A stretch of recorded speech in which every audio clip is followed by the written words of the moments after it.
சமீபத்தில் நடந்து முடிந்த மும்பை மாநகராட்சி தேர்தலில் மராத்தி உணர்வு எடுபடவில்லை என்பதை தேர்தல் முடிவுகள் உறுதிப்படுத்தியுள்ளன.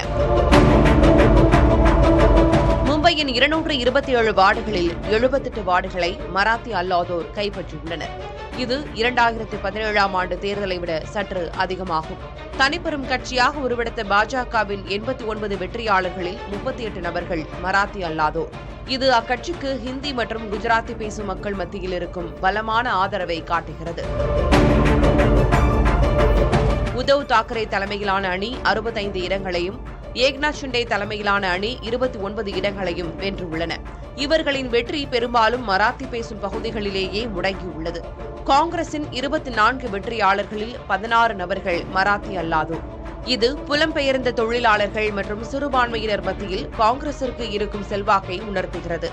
எனவே வாக்காளர்கள் வளர்ச்சி மற்றும் பொருளாதார முன்னேற்றத்திற்கே முன்னுரிமை அளித்துள்ளனர் என்பதை இந்த தேர்தல் முடிவுகள் காட்டுகின்றன.